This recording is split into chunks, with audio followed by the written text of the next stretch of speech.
Good evening. You're watching The Public Servant. I'm Rina Villamor Camara, and tonight let's talk to a Filipino politician and businessman serving as senator since 2016. He previously served as representative in the 1st District of Valenzuela City from 2001 to 2004 and mayor of Valenzuela from 2004 to 2013, where he got the Best Mayor of Camanava Award in 2008. It is with great honor to welcome to the show Senator Sherwin Gatchalian. Hi, sir. Good evening po. Good evening, Rina. Good evening to our viewers. Ayan. Our viewers wanted to know your take on several hot issues in the country. But before we move on to that, let's get to know first who is a Senator Sherwin Gatchalian before entering politics. Let me begin by asking you this question first, sir. Kwentuhan niyo naman po kami about your childhood. How was Senator Sherwin Gatchalian as a child po? Okay. Well, I grew up in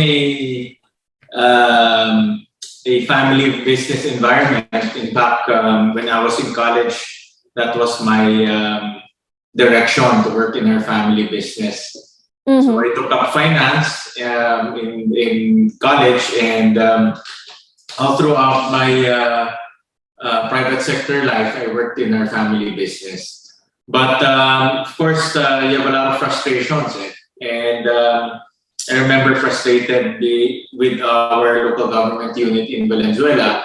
Mm-hmm. And I told myself, instead of complaining, be part of the solution by joining public service. So I ran as congressman in 2001, mm-hmm. Then I ran as mayor in 2004. So my principle is always be part of the solution. If you keep on complaining, walang mangyayari. So as part of the solution, you can do many things. So that's my venture into public service. So in a nutshell, that's the background. Okay, but how were you in school back then? Are you that shy type, or are you excelling in school back then? And what were your aspirations when you were younger? Well, that's difficult to answer from me, but I think I'm not, definitely I'm not the mga magugulo, for sure. But I'm not also the introvert. Okay. So I have circle of friends where I am the extrovert, but I have circle of friends where I don't care, so much.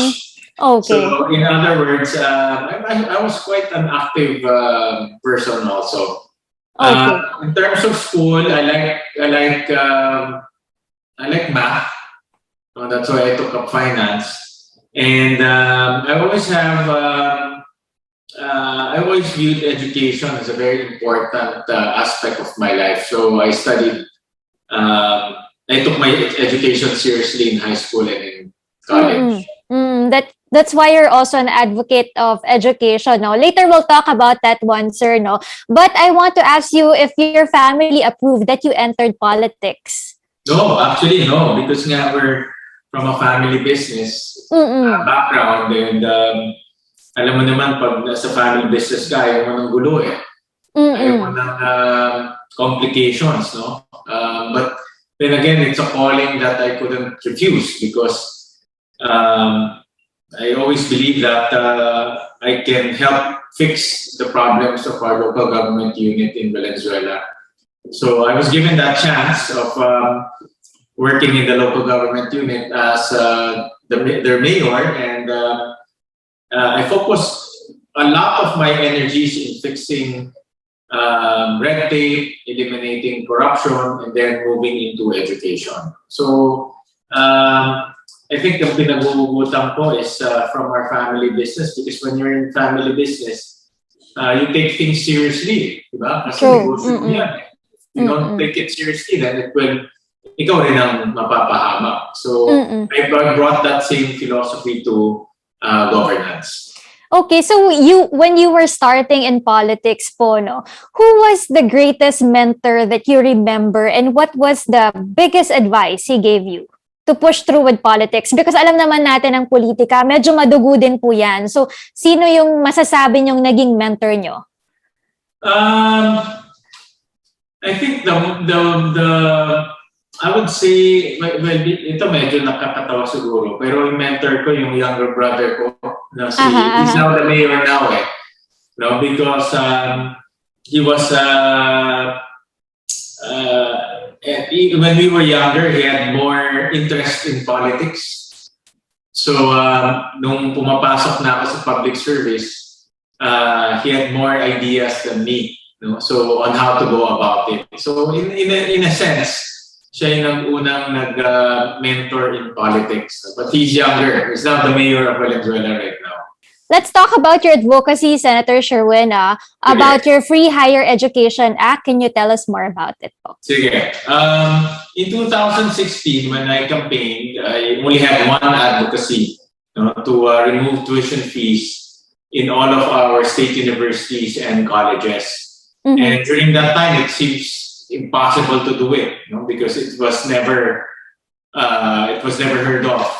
And but we ran the numbers, and we only needed almost 16 billion pesos to remove it, and almost 1.5 million students will benefit. And on top of that, there are a lot of out-of-school youth, the OSYs, who wanted to go to college, but it's expensive for them, the tuition fees and the other fees. So we ran on that advocacy, and we won on that advocacy. So we lobbied and we fought to get that law approved, and I'm very thankful that our colleagues here in the Senate saw the beauty of this law and saw the benefit of this law. So na-approved siya. So in 2017, it became a law, and now we're one of the few countries in the world which don't charge tuition fees in our state universities and colleges. And now it's benefiting close to about 2 million students nationwide. Okay. What about your take on the students right now and teachers right now having a hard time with education this pandemic, no?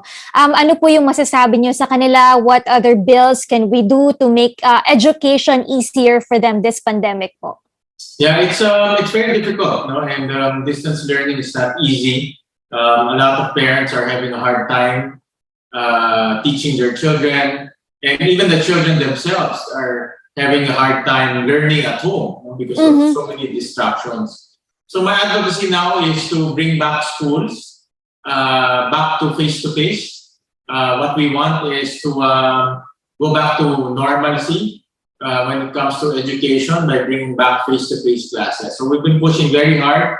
Me and other senators are pushing very hard to jumpstart our face-to-face classes.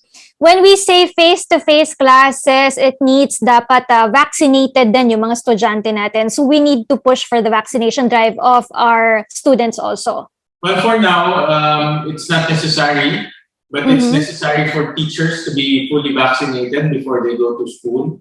But eventually, we will now, at one point, maybe later on, maybe about 2 months, we will probably mandate students, only fully vaccinated students can go to school. But later on, as the vaccine rollout progresses. But for now, what we want is fully vaccinated teachers are the ones who can go to school, and our students can go back to face-to-face classes already.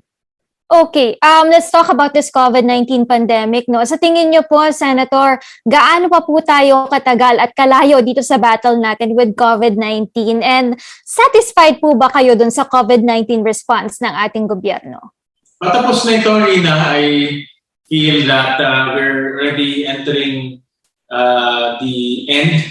And my logic there is, if you look at the United States, Israel, Europe, a lot of them are going back to normal. In fact, sa US, if you see the pictures, wala na silang mask. Yes, that's true. So these are things to come. These are trends that we're following. Delayed lang tayo because of the vaccine rollout, but nevertheless, we'll reach that point, and we're reaching that point already.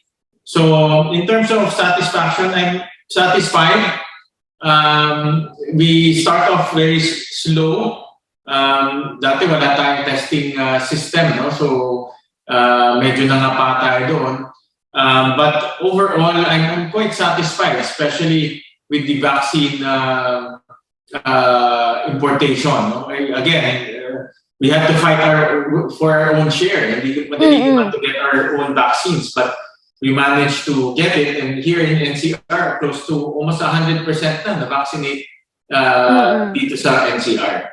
But there are still some people who are scared of the vaccines po, no? Paano po natin sila mahihikayat to get the vaccines? And of course, are you in favor na may additional perks yung mga vaccinated people? Like vaccinated people can go inside a restaurant. Is that okay with you? Or dapat maging fair tayo na vaccinated and unvaccinated can enjoy the same benefits?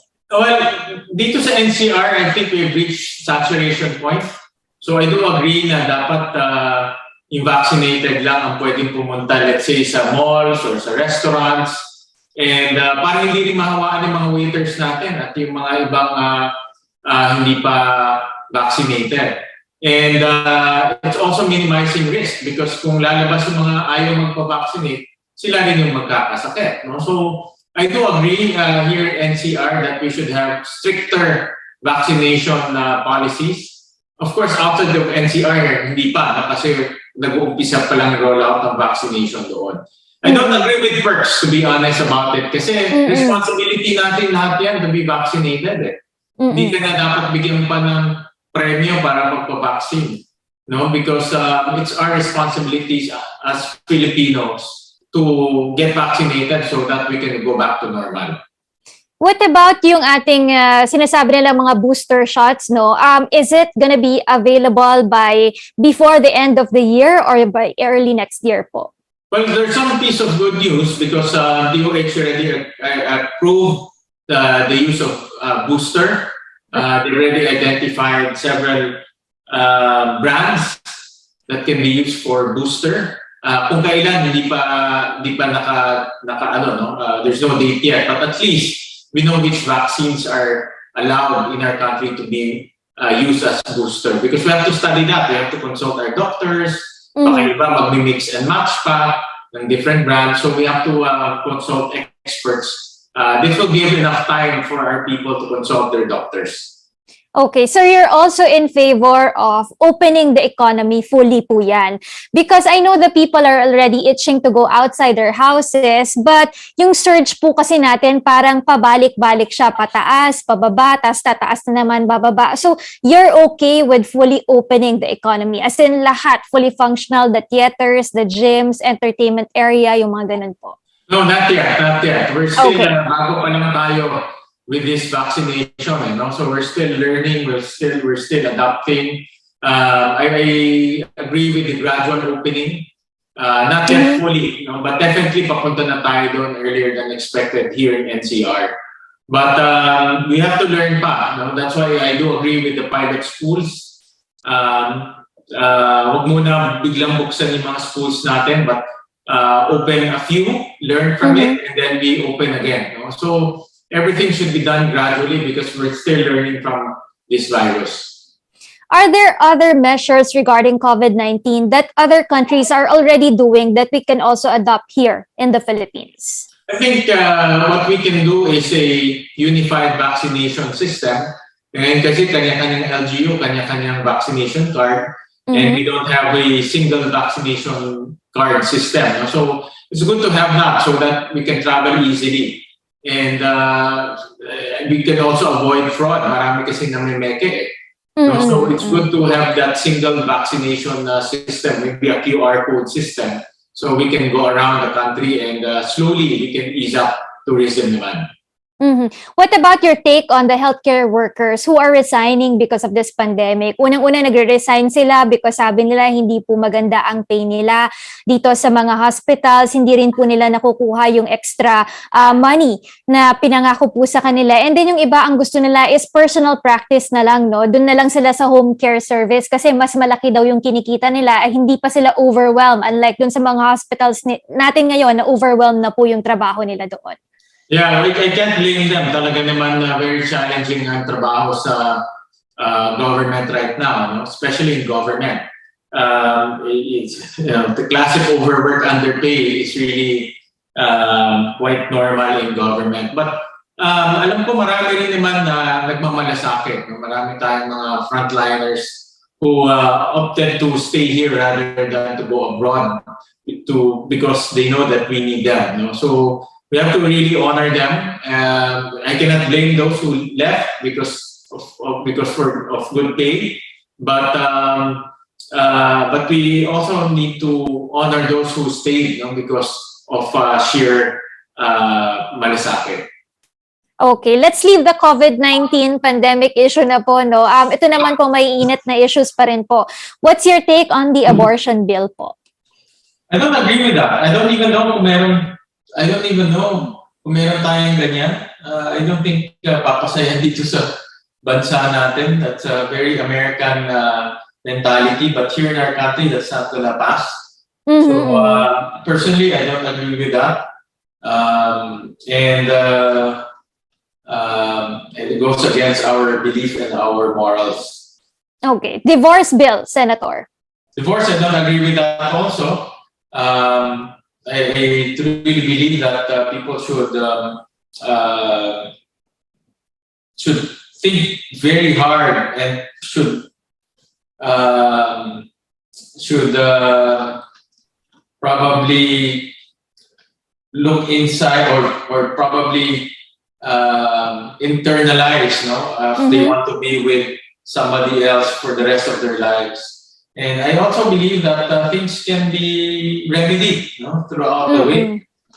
Making it easier for people to divorce will ruin families here in our country.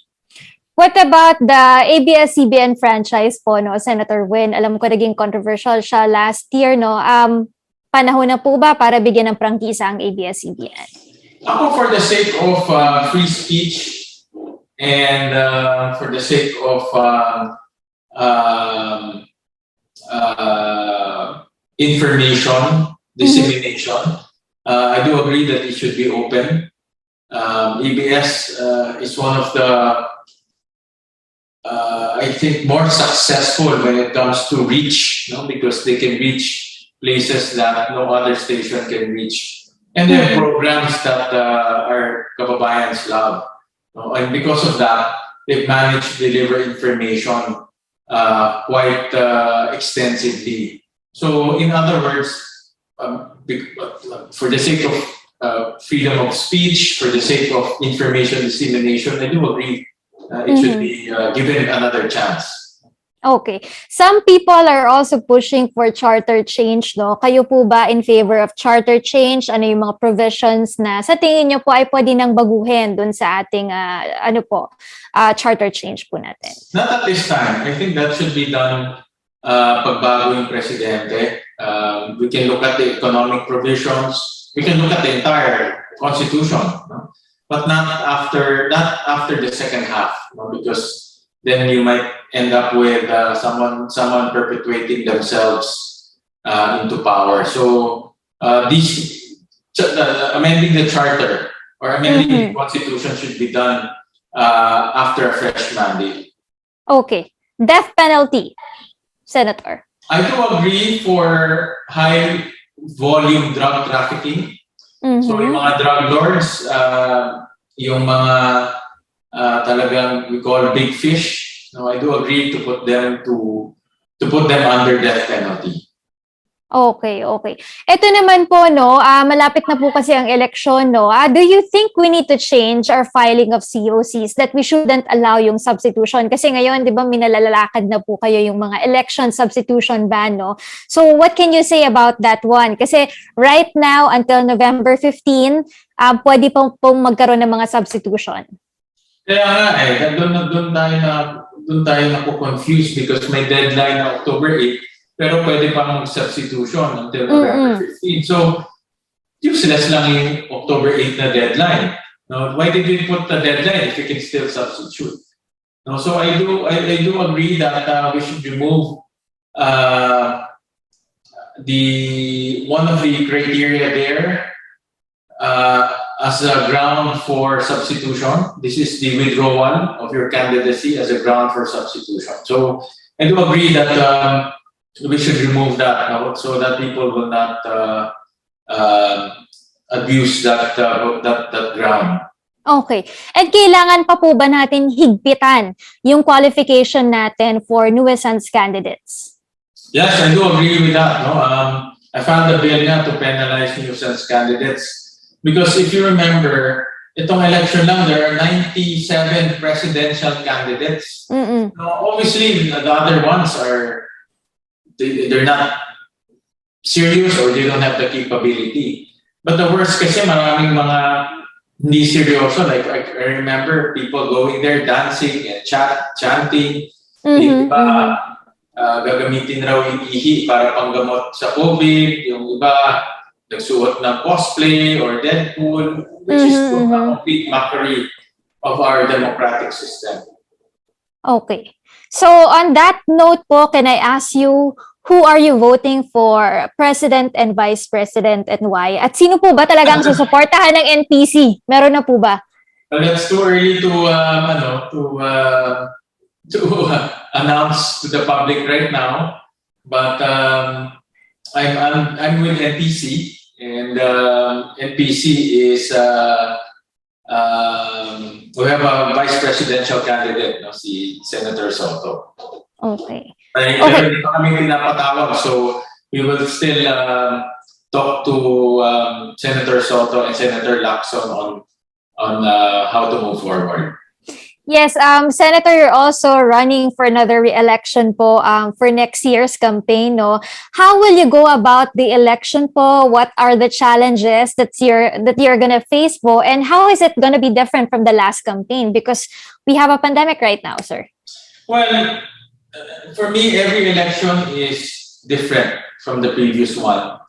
And you have to treat every election as back to zero, meaning it's as if hindi ka incumbent and you're fighting for your life. So, but the pandemic made it very difficult. Before, you can go around freely and you don't fear for your life. But now, obviously, you have to take care. No? But at the same token, the audience that you are going to talk to, takot rin sila. No? So they don't want to go out of their houses. So it's very difficult. No? In fact, I don't know how to go about it for now because people are still adjusting. But most likely, I will still go around the country, talk to people. Importante. Part of learning is going around. And part of developing your knowledge about the country is going around. You cannot learn the country by staying here in the office. It's part of our, campaigning is part of our experience building. Yes. Senator, matagal na po kayo sa public service, but I'm curious also, if you read press about yourself, why and why not? And how do you handle yung mga criticisms about you also? If you what? Sorry? How do you handle yung mga criticisms on you? Kasi you're a public servant eh. So do you read press about yourself? Why and why not? It's difficult. In fact, I just mentioned this morning at an interview also that, with public service and social media present, it's really, your life becomes an open book. No? And it's not only an open book, but opinions became bullets thrown at you every second in real time. No? So it's very difficult because your life is open book and then opinions come in every second. Mabuti kung magaganda yung opinion, but of course, it's not always the case. No? So it's very stressful talaga. And social media has really opened the doors for anyone to say anything to you, especially bad things. So it's very stressful. In fact, hindi lang para sa akin, but also to family members and also to your loved ones. And but then again, this is really this is what I signed up for. I just have to adjust and take it. And as long as you're sincere in public service and as long as you're doing the right thing, and you're performing to the best of your abilities, then your conscience are clear. But of course, siyempre, nasasaktan rin kami, as being a public figure. Okay. Since you mentioned about open book, about your family, your relationship, kakamustahin lang po namin ng bahagya yung love life niyo po. Kamusta po ang love life niyo and how supportive is Miss Bianca Manalo and what you're doing right now po, Sen? Okay naman. Of course, time is in time, because time is I don't have the luxury of time, and alam niya yan because I go around the country. I have a lot of meetings. Ngayon with Zoom kasi parang every hour meron na kami yes. So it's quite stressful, but of course you have to budget all of this. Time is something that you manage, and I always think that I'm a very good time manager. So I budget all my time, and we spend basta may opportunity, we spend quality time together.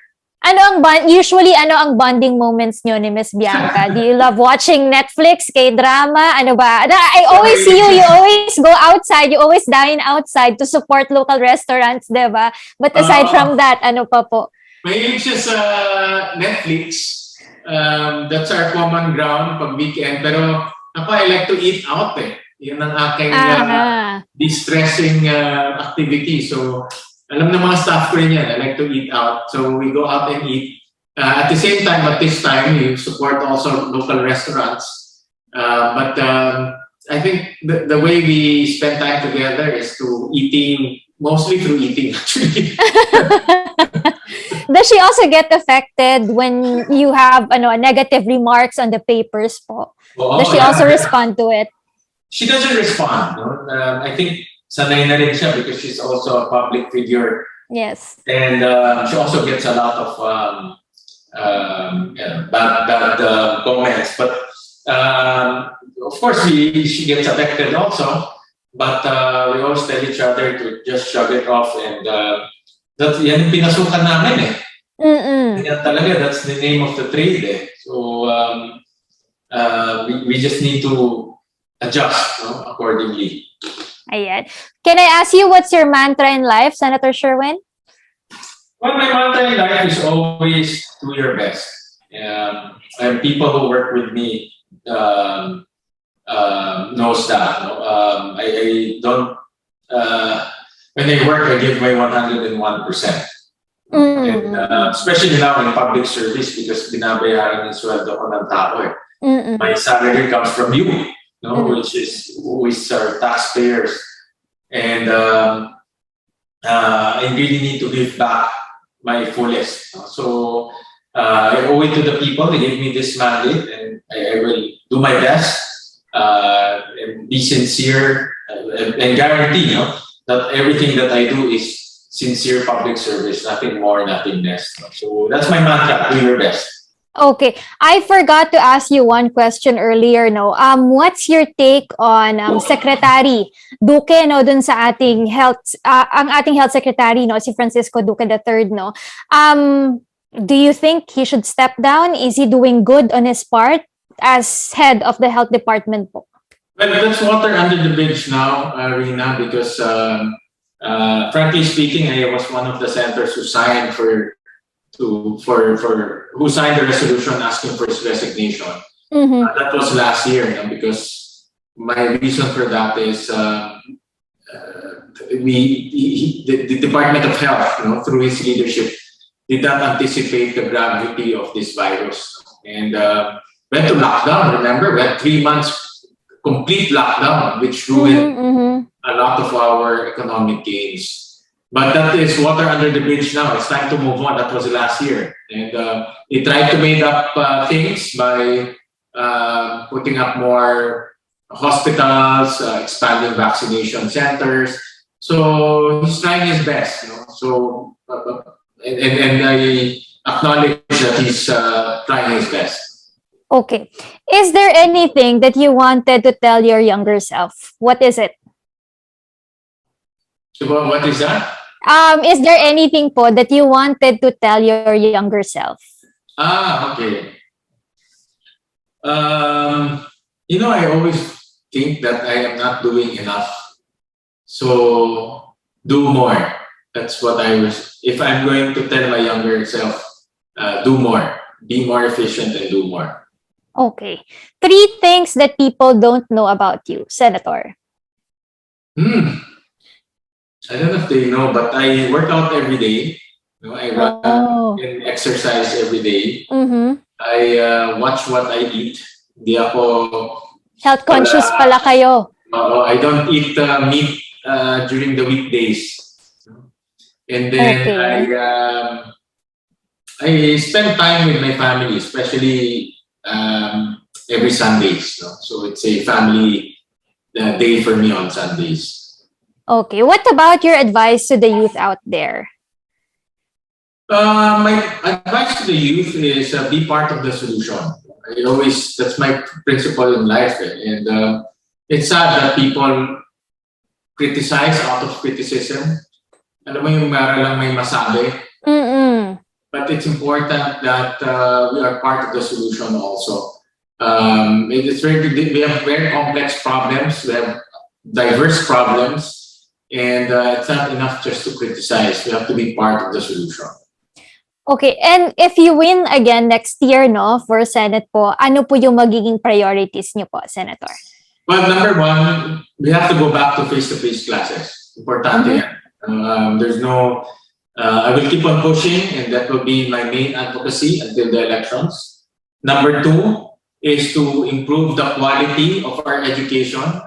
Prior to the pandemic, last tayo in many of the international examinations. And then number three, focus on our teachers. We need to raise the morale of our teachers. All of my advocacies revolve around education because COVID not only damaged the economy but damaged the education sector as well. So we need to make sure that it's on track. Mm-hmm. And before we end the show po, Senator Sherwin, I hope you're game for this one. We have a short game lang po. This is just complete the phrase lang po. May sasabihin lang po ako mga phrase Are you game? Sige, Rina. Okay. No. First one, pangarap kong blank. Pangarap kong blank.